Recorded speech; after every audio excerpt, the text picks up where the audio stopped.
this is why he is the centre forward. 손흥민의 6번째 득점이 터진 순간 경기장엔 환희가 넘쳤고 동시에 주목받은 부분이 있습니다. 바로 EPL 9월의 선수 선정 여부였습니다. 이변은 없었고 그의 이름은 명단의 가장 상단을 차지하며 화려했던 9월이 마무리되었습니다. 4번 이달의 선수에 선정된 선수는 10명에 불과하고 거기에는 앙리가 포함되어 있습니다.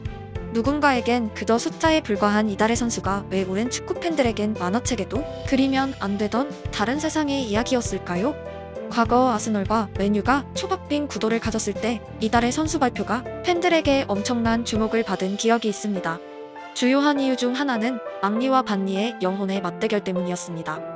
축구 선수의 지표에서 가장 단순한 숫자는 득점이고 앙리와 반니의 득점왕 경쟁은 뜨겁다 못해 타올랐습니다. 맨유 경기가 끝나고 버스에 올라타면 앙리가 득점했는지 제일 먼저 확인했다는 반니와 북런던 킹의 대결은 EPL의 빅매치였고 아스널과 맨유의 라이벌의식까지 합쳐져 이달의 선수는 월말의 빅이벤트로 군림했습니다. 당연히 앙리와 반니가 득점하지 못한 한 달은 쉽게 찾을 수 없을 만큼 희귀합니다. 해당 시기 리그엔 스램제, 어린 호날두, 로비킨 등의 슈퍼스타들까지 즐비했던 사실을 상기하면 잉글랜드 팬들 입장에선 1년에 한 번뿐인 발롱도르는 먼 이야기고 이달의 선수상은 매달 펼쳐지는 가요 대상 같은 의미였습니다. 세계 4대 스트라이커의 이달의 선수상 대결은 결국 앙리가 4회 수상하며 3회 수상한 반니를 앞섰습니다. 반니 팬의 입장에선 2006년 레알 이적으로 승부가 공평하지 못했다고 말하지만 남는 것은 몇 번의 수상이란 숫자이고 몇 년간 EPL에 뛰었다는 복잡한 승법은 큰 의미가 없습니다. 보통의 경우라면 국내에선 박지성의 절친한 동료였던 반니의 인기가 라이벌 팀 주포의 인기를 압도하는 게 익숙한 장면입니다. 하지만 앙리는 아스널 초기부터 한국의 강한 지지층을 보유하고 있었습니다. 이후 무한도전에 출연하며 축구팬이 아닌 사람들에게도 이름이 알려졌고 물공은 지금도 회자되고 있습니다. 국내에서 앙리 인기가 재밌는 이유는 우리에겐 코칭 탐사로 기억되는 U20 월드컵이 그를 만난 최초의 기억이기 때문입니다. 대회 전 아르헨티나와 1대1 무승부를 기록하며 어느 때보다 기대받고 97 U20 월드컵에 임했지만 한국은 경기 시작 10분 만에 프랑스에 3실점했고 어린 앙리는 춤을 추고 있었습니다. 서론과 달리 한국에서 가장 인기 있는 선수 중 한 명이 된 앙리의 축구와 인간적인 매력은 그를 낭만의 시대의 주역 중 한 명으로 만든 무기였습니다. 손가로 불리는 사람들이 착각하는 것이 있습니다. 손흥민이 한국인이라 필요 이상의 찬사를 받고 있다며 국뽕이란 단어로 비하합니다. 이달의 선수 4회 수상의 실력뿐 아니라 그 같은 캐릭터는 국적을 떠나 오래도록 한국에서 높은 인기를 가지고 있었고 손흥민의 국적이 프랑스였어도 그를 좋아할 사람들은 올드팬 가운데도 즐비합니다. 오히려 한국인이란 이유로 그의 일부 경력은 저평가 받고 있습니다. 이름을 빼고 만약 그가 브라질 국적이었다면 EPL 득점왕, 이달의 선수 4회 수상 잘하는 경력만 보이면 그를 축구로 비난할 용기를 가질 사람이 한국에 있을까요? 그를 비난하면 추갈못이란 댓글이 10만 개는 달릴지도 모릅니다. EPL 득점왕과 이달의 선수상 수상의 난이도가 얼마나 초월적인지 축구팬이라면 뼛속 깊이 알고 있기 때문입니다. 손가는 아니지만 손흥민 팬이지만 이라는 말로 댓글을 시작해 그의 경력을 애써 비하하는 사람들 전부 손가 맞습니다. 어떻게든 그에 대한 평가 절하를 위한 명분으로 적는 머릿말이기 때문입니다. 가짜뉴스, 지나친 애국심 호소 영상들 전부 제외하고 존재하는 팩트만으로도 축구로 그가 찬사받는 것은 당연합니다. 한 분야에서 이 정도의 결과를 낸 사람이 박수를 받지 못한다면 대부분의 사람들의 노력과 결실은 우스운 것들이 되어버립니다. 타인에게 피해를 주지 않은 모든 노력과 성취는 박수받아 마땅합니다.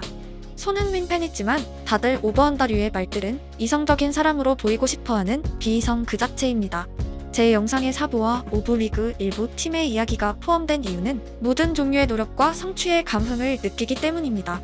제 영상들의 목적은 각박하고 차가운 세상에서 결이 다른 이야기를 통한 저 스스로 느끼는 포만감입니다.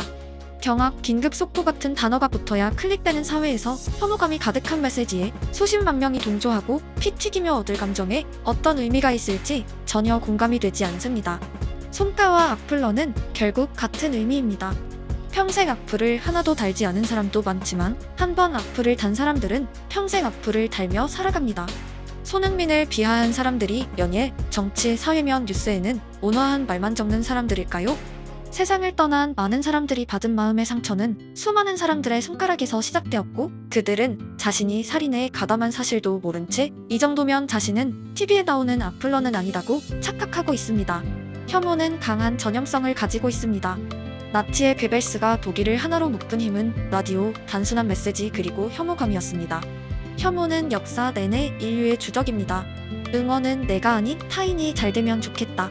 잘해서 기쁘다는 지극히 단순한 감정이고 거기에는 강력한 인도주의가 있습니다. 비익명의 시대에 악플은 절대 가벼운 주제가 아닙니다. 현대 사회를 각박하게 만드는 절대악 중 하나입니다. 사람은 대체로 100개의 칭찬보다 1개의 모욕에 강한 감정을 느낍니다. 현대 사회의 축구 선수들이 강한 멘탈을 가져야만 하는 이유이고 그들은 모든 메시지에 노출되어 있습니다. 각설하고 반니, 악니, 영혼의 맞대결도 시간이 흘러 메날두 시대가 임박했고 춘추 전국 시대는 끝으로 향합니다. 2006년 레알에 입성한 반니와 2007년에 바르샤의 악니 둘은 지독할 정도로 라이벌 구도를 이어갔습니다. 하지만 양측 팬들 모두를 아련하게 만든 소식은 2010년 악리의 뉴욕행이었습니다. 그의 라이벌 또한 같은 해 함부르크로 이적하며 기나긴 낭만 대결은 마침표를 찍습니다. 그리고 함부르크의 반니는 의문의 트위터를 게시합니다. 이 선수를 주목하라. 제가 손흥민을 주목한 이유입니다. 반니가 어린 호날두를 대했던 방식을 알고 있던 저에게 그는 립 서비스를 하지 않는 사람입니다. 심지어 한국 언론이 차다가 주윤 오후 손흥민을 시전한 상황이 아니라 한국 언론에선 손흥민이 누군지도 모를 때 개인 SNS에 올린 한마디였습니다. 그 시절 우리는 한국 선수가 EPL 이달의 선수상을 받는 날이 올 거라 기대조차 하지 않았습니다. 하지만 13년의 시간이 지나고 손흥민은 반니의 3회를 넘어 악리의 사회와 동률을 이뤘습니다. 손흥민이 이뤄낸 오랜 업적들은 이제 하나하나의 가치가 마치 당연한 듯 이야기되곤 합니다. 사회라는 숫자에 무감각해지기도 합니다. 하지만 2000년대 EPL을 봐왔던 사람들에게 손흥민의 사회수상은 만화책에 그려져도 비현실적이라 욕먹었을 정도로 이상한 기록입니다. 악리, 반니, 스램제, 베컴이 다투던 다른 세상의 이야기였고 우리는 그 무대의 주인공이 아니라 그저 지구 반대편의 관객에 불과했기 때문입니다.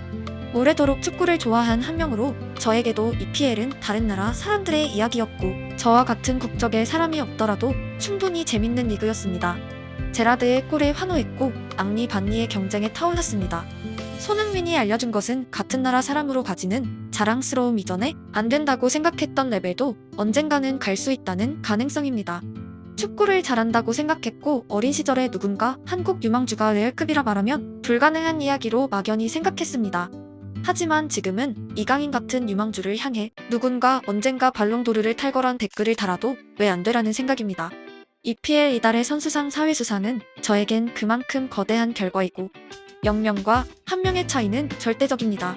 불가능과 가능성을 결정짓는 통계이기 때문입니다. 손흥민, 이강인이 발롱도르를 못하더라도 그를 동경하고 자란 유소년이 언젠가는 이뤄낼 일이라 생각합니다. 제 말에 비웃는 사람들은 정확히 10년 전 한국인이 EPL 득점왕이 될 거라 이달의 선수상을 탈 거란 말에 폭소했던 사람들입니다. 불가능을 결정한 사람들에겐 1%의 가능성마저 소멸됩니다. 그들의 미래는 시작도 전에 정해졌습니다. 무엇인가 이룬 사람들은 할 수 있다고 믿고 노력한 사람들입니다. 축구뿐 아니라 존재하는 모든 분야의 사람들에게 적용되는 주제입니다. 어린 손흥민은 자신감을 넘어 자신의 미래를 확신하고 있었습니다. 10년의 시간이 지나고 그는 어떻게 되었나요? 제가 이 언론에서도 얘기했듯이 2년 안에 분데스리가 득점왕을 한다고 얘기했는데 그건 아직 진행형이거든요. 그건 어디까지나 제 꿈이기 때문에 이루어질 수도 있고 안 이루어질 수도 있는 거예요. 저는 아빠한테 이렇게 배웠거든요. 좀 꿈을 크게 가지면 가질수록 좋다 라고 저는 그렇게 가르침을 받았기 때문에 2년 안에 분데스리가를 득점왕을 한번 하고 또 챔피언스리그에 나가서 좋은 경기를 펼치고